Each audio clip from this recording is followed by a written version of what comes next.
রমাদান মানে হলো জ্বালিয়ে দেওয়া, পুড়িয়ে দেওয়া, পরিশুদ্ধ করা। রমাদান আমাদের পাপাচারকে জ্বালিয়ে দেয়, প্রবৃত্তিকে পুড়িয়ে দেয়, ভোগবাদী মানসিকতাকে ধ্বংস করে দেয় এবং আত্মাকে পবিত্র করে। রমাদান মাসের প্রতিটা দিন এবং প্রতিটা মুহূর্ত সে কাজ হয়, কিন্তু রমাদানের রাতটা তার সবচেয়ে গুরুত্বপূর্ণ সময়। রাতে কি হয়? অনেক মানুষ ঘুমিয়ে থাকে, তখন যদি মানুষ জেগে ওঠে, রাতের অন্ধকারে একাকী আল্লাহর জন্য নামাজ পড়ে, সিজদায় লুটিয়ে পড়ে, এটা আল্লাহর কাছে সবচেয়ে প্রিয় জিনিস। এবং তখন যে দোয়া হয়, সেই দোয়াটা আল্লাহ ফিরিয়ে দেন না, কবুল করেন। আসলে শুধু রমাদানে না, সব সময়ই এই রাত্রে ইবাদত এবং বিশেষ করে তাহাজ্জুদ নামাজ সবচেয়ে প্রিয়। কোরআনে আল্লাহ তাআলা নির্দেশ দিয়েছেন, ওয়া মিনাল লাইলি ফাতাহাজ্জাদ বিহি নাফিলাতাল লাক। আল্লাহ তার রাসূলকে বলছেন যে রাতের কিছু অংশ তুমি তাহাজ্জুদ পড়ো, এটা তোমাদের এক্সট্রা ইবাদত, নাফিল ইবাদত। আর বলা হয়েছে, ইন্না নাশিআতাল লাইল হিয়া আশাদ্দু ওয়াতআ। রাতের ইবাদত সবচেয়ে বেশি প্রভাবশালী। কাজে এটা শুধু রমাদানে না, অন্য সময়ও এই ব্যাপার যে রাত্রে ইবাদত করলে আল্লাহর সান্নিধ্য ও নৈকট্য অর্জন করতে সহজ হয়। সহিহ বুখারী এবং সহিহ মুসলিমের এক হাদিসে আছে, আল্লাহ তাআলা রাত্রের শেষ তৃতীয়াংশে সামায়ের দুনিয়াতে অবতরণ করেন এবং ডেকে বলেন যে তোমাদের কেউ কি আছো যার কিছু দরকার? আমার কাছে চাও, আমি তোমাদেরকে দেই। ক্ষমা চাও, ক্ষমা দেই। অন্য কিছু চাও, অন্য কিছু দেই। আল্লাহ সবসময় করুণাময় এবং দেন, কিন্তু ওই বিশেষ সময় তাহাজ্জুদের সময় আল্লাহ মানুষকে ডাকেন। অন্য সময় আমরা আল্লাহর কাছে চাই যে আল্লাহ এটা দাও, এটা দাও, আমাদেরকে রক্ষা করো, স্বাস্থ্য দাও, ধন দাও, শান্তি দাও।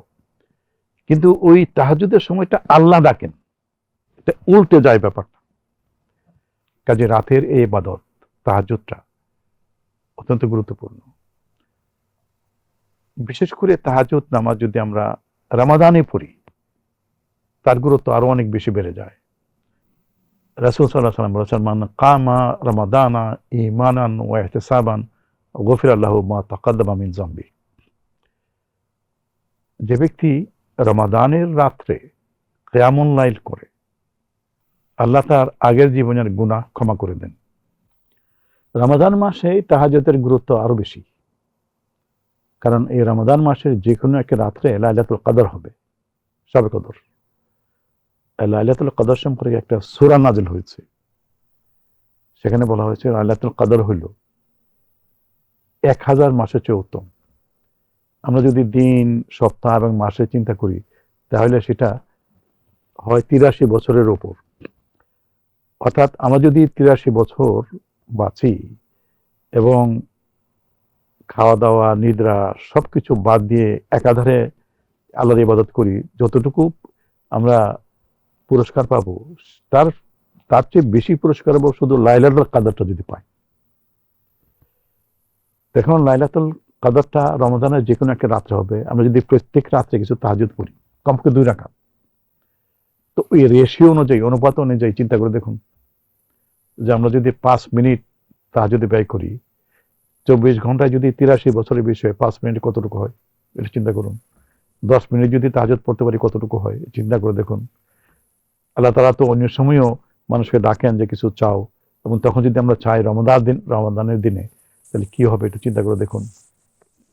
এই জন্য রমাদানের তাহাজ্জুদের গুরুত্ব অনেক বেশি বেড়ে যায়।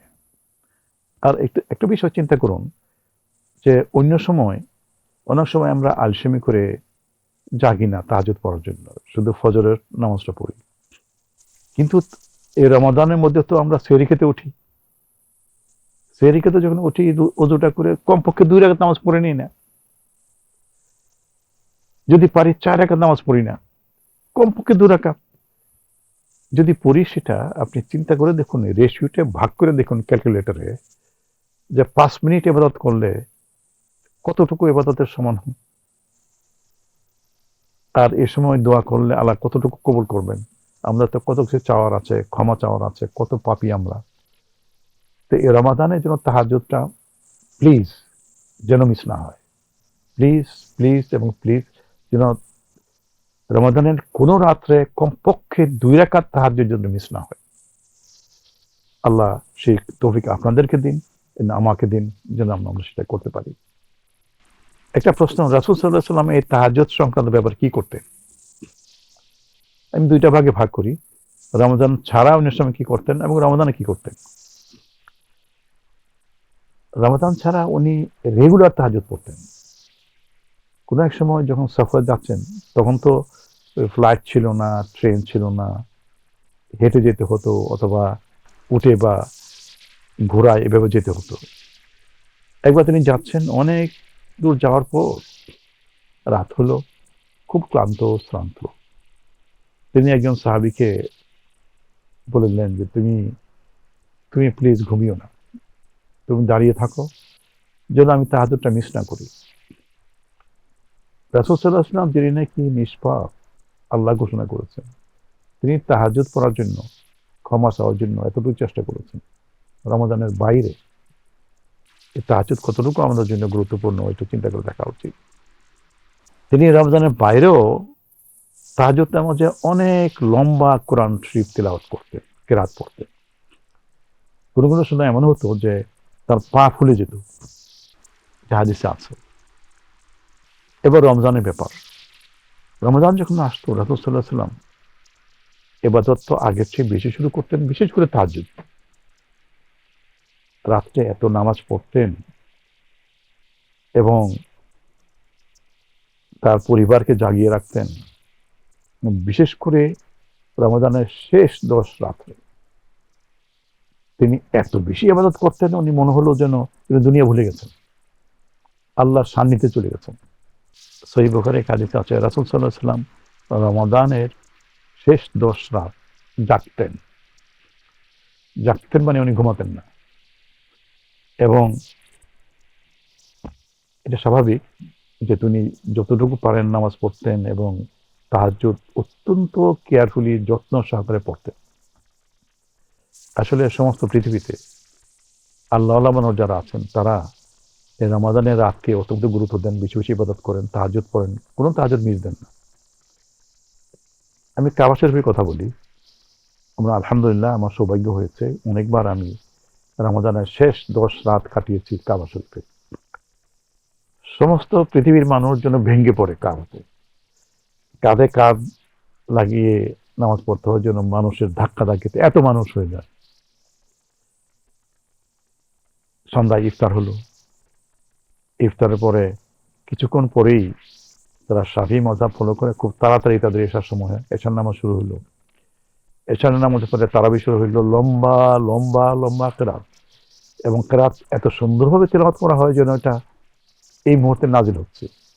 যেখানে ভয়ের আয়াত সেখানে ইমাম কাঁপছেন, যেখানে সুখবর সেখানে ওই রকম অভিব্যক্তির সাথে পড়তেন, যেখানে ধমক আছে সেখানে ধমকের সুরে পড়তেন। তো এরকম ভাবে লম্বা সময় ধরে তারাবি চলে, এবং লম্বা সময় কোত্থেকে গেল কোন দিক দিয়ে বোঝাই যায় না। এবার তারাবি যখন শেষ হলো, কিছু সময় পাওয়া গেল একটু একটু সামান্য একটু রেস্ট নেওয়ার বা খাওয়া দাওয়ার। এরপরে আবার কেমন এক তাহাজ্জুদ শুরু হলো জামাতের সাথে। সে তাহাজ্জুদে আবার অনেক লম্বা কোরআন তেলাওয়াত করা হয় এবং সেরকম সুন্দরভাবে পড়া হয়, এবং সেই সময়টা কোন দিক দিয়ে গেল অনুমান করা যায় না। ফজর পর্যন্ত প্রায় চলে। ফজরের কিছুটা আগে তাহাজ্জুদ যখন শেষ হলো, তখন বেতের পড়া হয়।